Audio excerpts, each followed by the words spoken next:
సభ్యులందరికీ నమస్కారం. అసెంబ్లీ శీతాకాల సమావేశానికి విచ్చేసిన గౌరవ శాసన సభ్యులందరికీ స్వాగతం, సుస్వాగతం.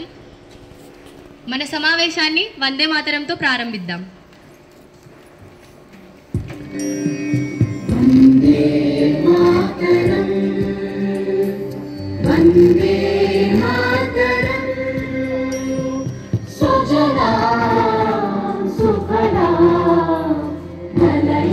शीतला सस्य श्यामला मातरं वन्दे मातरं शुद्धज्योत्स्ना पुलकितयामिनी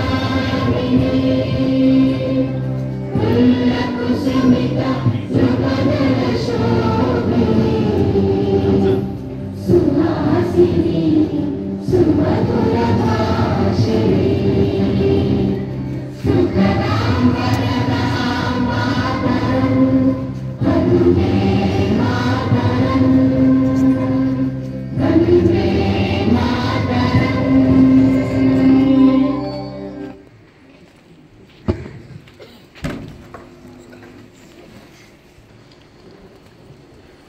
సభ్యులందరూ కూడా ఈ సమావేశంలో సమయాన్ని వృధా చేయకుండా ప్రజా సమస్యలపై అర్థవంతమైన చర్చలను జరపాలని కోరుతున్నాను.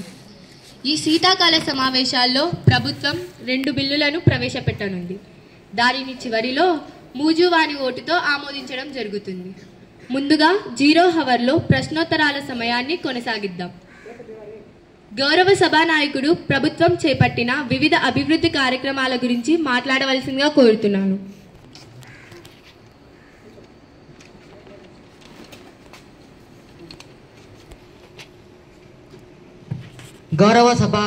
గౌరవ శాసనసభ అధ్యక్షులకు మరియు గౌరవ శాసన సభ్యులకు నా నమస్కారములు.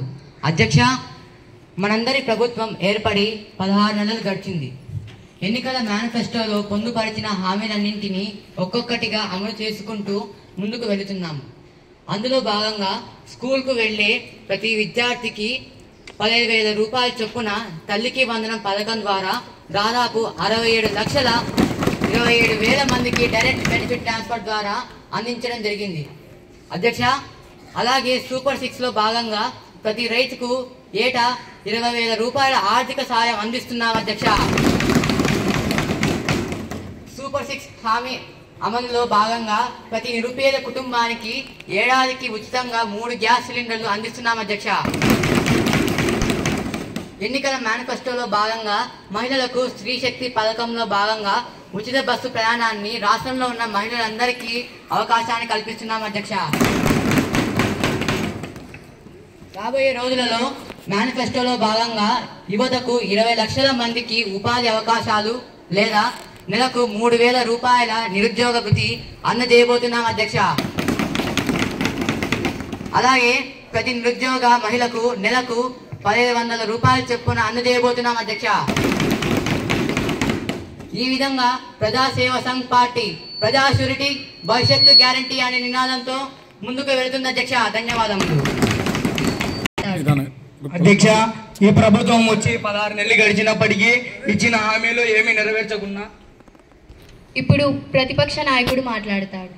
అధ్యక్ష, ఈ ప్రభుత్వం వచ్చి 16 నెలలు గడిచినప్పటికీ ఇచ్చిన హామీలు ఏమీ నెరవేర్చకుండా కాలయాపన చేస్తూ ప్రజలను మోసం చేస్తుంది. దీన్ని మేము తీవ్రంగా ఖండిస్తున్నాం. అధ్యక్ష, ధన్యవాదాలు. అధ్యక్ష, దీనికి మీ అధ్యక్ష, మన ప్రభుత్వం అన్ని చేస్తున్నప్పటికీ ప్రతిపక్షం బురద చల్లే కార్యక్రమాన్ని చేస్తున్నారు. అధ్యక్ష,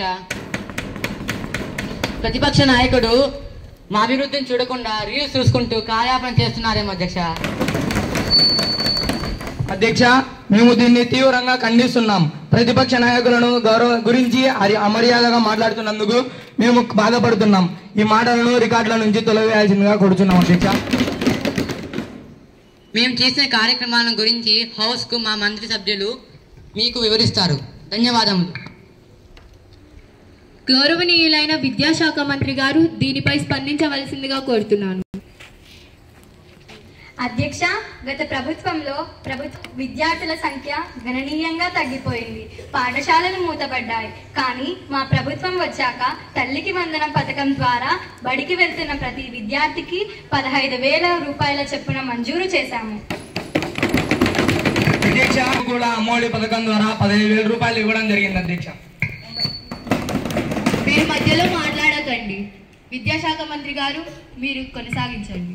అధ్యక్ష, మేము కూడా చెప్తుంది అదే అధ్యక్ష. వారు ఒకరికి మాత్రమే ఇచ్చారు, మేమందరికీ ఇచ్చాము అధ్యక్ష.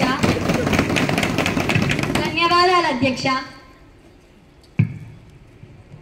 గౌరవనీయులైన కర్నూలు అర్బన్ శాసనసభ్యుడు అవినాష్ గారిని మాట్లాడవలసిందిగా కోరుతున్నాను.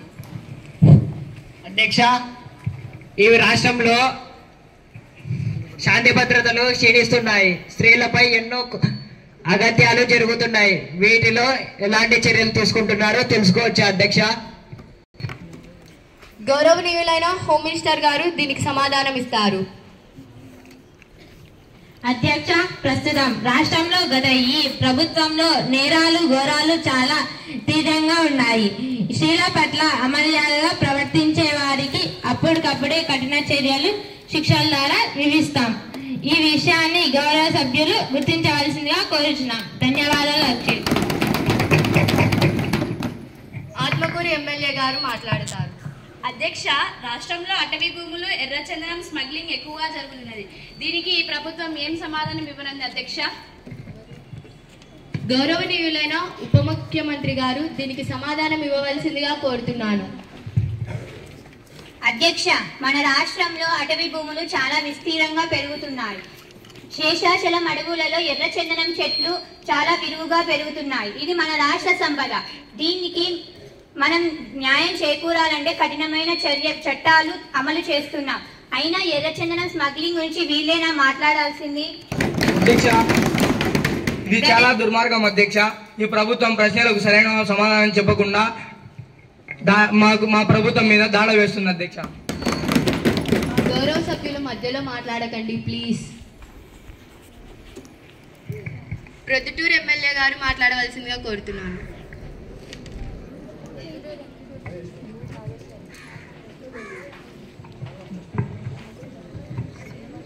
అధ్యక్ష, గౌరవనీయులైన సభ అధ్యక్షులకు నా నమస్కారాలు. ప్రొద్దుటూరు పట్టణంలో నేను ఒక పాఠశాలను సందర్శించాను. ఆ పాఠశాల పేరు శ్రీ పోతినేని చెన్నయ్య నాగమ్మ పురపాలక ఉన్నత పాఠశాల. ఆ పాఠశాలలో విద్యార్థులు చాలా చక్కగా చదువుకుంటూ మంచి క్రమశిక్షణగా ఉంటారు. ఆ పాఠశాలలో చదివే 10వ తరగతి విద్యార్థులు మంచి మార్కులతో ఉత్తీర్ణులవుతున్నారు. వారికి మంచి సౌకర్యాలు అందించాలని కోరుకుంటున్నాము. మా నియోజకవర్గంలో నిరుద్యోగులు మరియు నిరుద్యోగులను తగ్గించి ఉద్యోగ శాఖాన్ని పెంచాలని అధ్యక్షుల వారిని కోరుకుంటున్నాను. అందుకు మా నియోజకవర్గంలో ఒక ఉక్కు పరిశ్రమను యూనివర్సిటీని ఏర్పాటు చేయాలని కోరుకుంటున్నాను అధ్యక్ష. ఎందుకంటే ఇక్కడ కుందు, పెన్న, గండికోట, మైలవరం వంటి జలాశయాల నుంచి నీటి వసతి సదుపాయం చక్కగా ఉంది. రాయలసీమ నుండి థర్మల్ ప్రాజెక్టు నుంచి నీటి వసతి పుష్కలంగా ఉంది. రాయలసీమ థర్మల్ ప్రాజెక్టు నుంచి విద్యుత్ సౌకర్యం ఉంది అధ్యక్ష.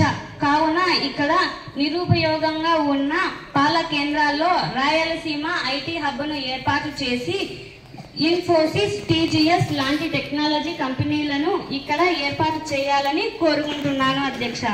అలాగే కాకుండా ప్రొద్దుటూరు పట్టణానికి మెడికల్ కాలేజీని ఏర్పాటు చేయాలని కోరుకుంటున్నాను అధ్యక్ష. ధన్యవాదాలు అధ్యక్ష.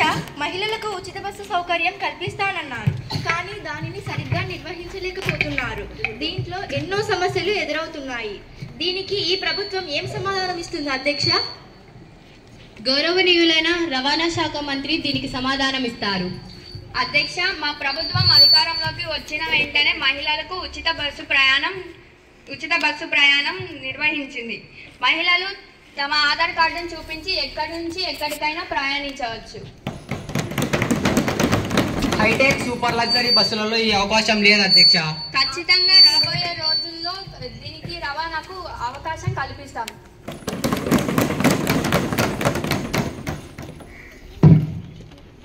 ముఖ్యమంత్రి గారు మాట్లాడవలసిందిగా కోరుతున్నాను.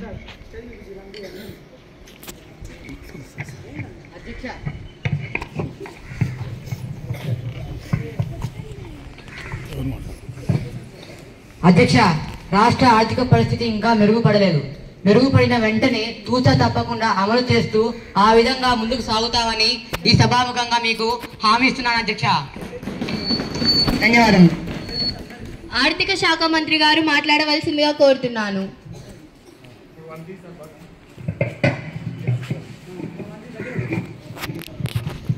ముందుగా అధ్యక్షుల వారికి నా హృదయపూర్వక నమస్కారాలు.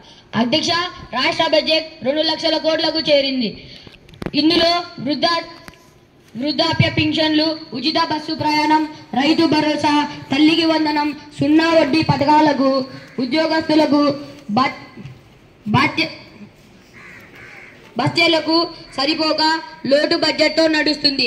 అయినప్పటికీ ప్రతి నెల 1వ తారీఖున జీతాలు ఇస్తున్నాం అధ్యక్ష.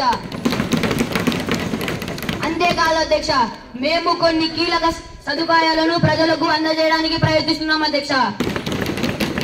అవి మౌలిక సదుపాయాలు, ఆరోగ్య సదుపాయాలు, విద్యా సదుపాయాలు, వ్యవసాయ సదుపాయాలు మరియు మహిళా సంక్షేమ సదుపాయాలు అధ్యక్ష. మా ప్రభుత్వ పాలనలో మీరు ముందు ఇవన్నీ చూస్తారు అధ్యక్ష. మా దగ్గర లోటు బడ్జెట్ ఉన్నప్పటికీ ప్రజలకు మేము ఇస్తున్న హామీలను నిర్వహించడానికి అతి త్వరలో ఈ సదుపాయాలను ప్రజలకు అందేలా చూస్తాం అధ్యక్ష. ధన్యవాదాలు. విజయవాడ ఎమ్మెల్యే గారు మాట్లాడవలసిందిగా కోరుతున్నాను. ముందుగా అధ్యక్షుల వారికి నా నమస్కారాలు. రాష్ట్రంలో బడుగు బలహీన వర్గాలకు, మైనారిటీ కమిటీల సంక్షేమానికి ఏమేమి అభివృద్ధి చేస్తుందో ఈ ప్రభుత్వాన్ని నేను ప్రశ్నిస్తున్నాను. మైనారిటీ శాఖ మంత్రి గారు దీనికి సమాధానం ఇవ్వవలసిందిగా కోరుతున్నాను. అధ్యక్ష, ఈ ప్రభుత్వం వచ్చిన తర్వాత మైనారిటీ ప్రజలకు ఎన్నో అభివృద్ధి కార్యక్రమాలు చేపట్టాము అధ్యక్ష. దీనిలో భాగంగా ఇమాం వారిని గౌరవ వేతనాలు, రంజాన్ తోఫాలు మరియు మక్కా ప్రయాణానికి ఆర్థిక సహాయం చేశాం అధ్యక్ష. మరెన్నో స్కీములను అమలులోకి తీసుకొస్తున్నాం అధ్యక్ష. ధన్యవాదాలు. గౌరవనీయులైన గుంటూరు నియోజకవర్గ ఎమ్మెల్యే గారిని మాట్లాడవలసిందిగా కోరుతున్నాను. ముందుగా అధ్యక్షుల వారికి నమస్కారములు. అధ్యక్ష, మా నియోజకవర్గంలో దోమల బెదుట ఎక్కువగా ఉంది. అధికారులు ఈ సమస్యలను పట్టించుకోవడం లేదు అధ్యక్ష. దీనిపై ఈ ప్రభుత్వం ఏ సమాధానం చెబుతుంది అధ్యక్ష? గౌరవనీయులైన ఆరోగ్య శాఖ మంత్రి హాసిని గారిని దీనికి సమాధానం ఇవ్వవలసిందిగా కోరుతున్నాను. ముందుగా అధ్యక్షుల వారికి నా నమస్కారములు. అధ్యక్ష, వర్షాకాలం అయినందువల్ల దోమల బెడద కాస్త ఎక్కువగానే ఉన్నమాట వాస్తవమే. అయినప్పటికీ మేము బ్లీచింగ్ పౌడర్, ఫాగింగ్ లాంటి కార్యక్రమాలతో వాటిని అరికట్టుతూ వస్తున్నాం అధ్యక్ష.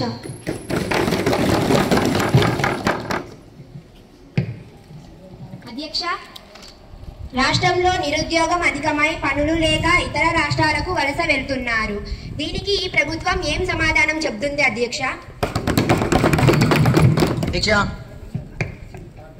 గౌరవనీయులైన కార్మిక శాఖ మంత్రిని మాట్లాడవలసిందిగా కోరుతున్నాను. అధ్యక్ష, రాష్ట్రంలో ఉద్యోగ ఉపాధి అవకాశాలు కలిగించడానికి మా ప్రభుత్వం ఎంతో కట్టుబడి ఉంది. పెద్ద కంపెనీలైన అమెజాన్, గూగుల్ వంటి పెద్ద సంస్థలు రాష్ట్రంలో పెట్టుబడులతో ఎంతో మందికి ఉద్యోగ అవకాశాలు రాబోతున్నాయి అధ్యక్ష. ధన్యవాదాలు అధ్యక్ష. అది మా ప్రభుత్వ హయాంలో తీసుకొచ్చిన ప్రాజెక్ట్ అధ్యక్ష. చిలకలూరుపేట ఎమ్మెల్యే గారిని మాట్లాడవలసిందిగా కోరుతున్నాను. ఈ రాష్ట్రంలో రోడ్లు గుంతలమయం అయిపోతున్నాయి. ప్రజలు తీవ్ర ఇబ్బందులు పడుతున్నారు. దీనికి ఈ ప్రభుత్వం వారు ఏం జవాబు చెప్తారు? అధ్యక్ష, గత ప్రభుత్వంలో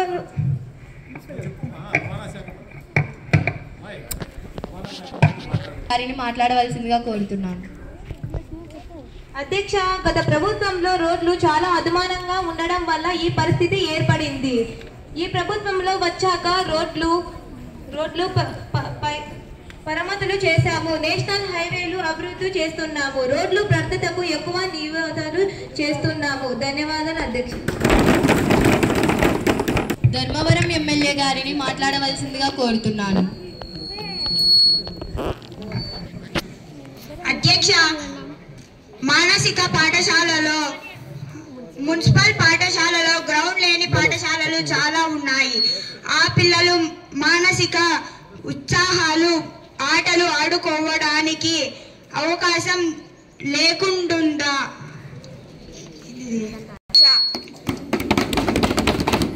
సమాధానం ఇవ్వాల్సిందిగా కోరుతున్నాను. అధ్యక్ష, మా ప్రభుత్వం వచ్చినప్పటి నుండి ప్రతి పాఠశాలలో విద్యార్థులకి కావాల్సిన ఆట వస్తువుల్ని అందజేశాం. అలాగే ప్రతి ఏటా SGF క్రీడలను నిర్వహించాం. ఈ సంవత్సరం నుండి ఉపాధ్యాయులకు కూడా SGF క్రీడలను నిర్వహిస్తాం. ధన్యవాదాలు. ముఖ్యమంత్రి గారు, మీరు ఏమైనా చెప్పాలనుకుంటున్నారా? ధన్యవాదాలు అధ్యక్ష. అధ్యక్ష, ఈ సభాముఖంగా ఆంధ్రప్రదేశ్లోని ప్రతి ప్రభుత్వ పాఠశాలలో తప్పకుండా పిల్లలు ఆడుకోవడానికి పాడుకోవడానికి గ్రౌండ్ ఏర్పాటు చేస్తామని హామీ ఇస్తున్నాను అధ్యక్ష. ధన్యవాదాలు. ఈ హౌస్లో 2 బిల్లులను ప్రవేశపెట్టడం జరుగుతుంది. అందులో మొదటిది యాంటీ ర్యాగింగ్ బిల్, రెండవది యాంటీ డ్రగ్ బిల్. సభలో అంగీకారం తెలిపేవారు, తెలపని వారు చేతులు ఎత్తవలసిందిగా కోరుతున్నాను. మద్యపాన నిషేధాన్ని అమలు చేసే బిల్లును ఎంతమంది అంగీకరిస్తున్నారో ప్లీజ్ దయచేసి చేతులు ఎత్తండి.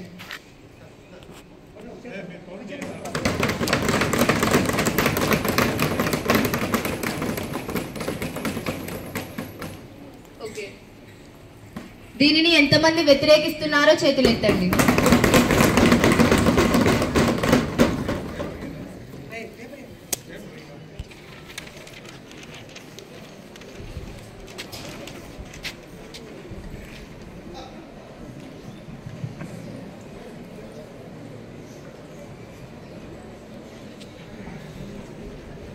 మెజారిటీ సభ్యులు దీనిని అంగీకరిస్తున్నారు కాబట్టి దీనిని ప్రవేశపెడుతున్నాను.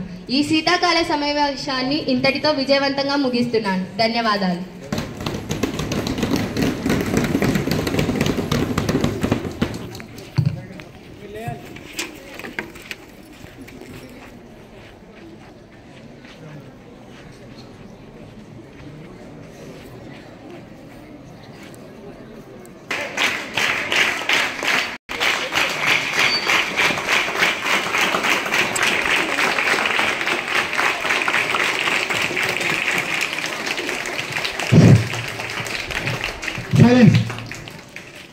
ఎమ్మెల్యేలు, మినిస్టర్లు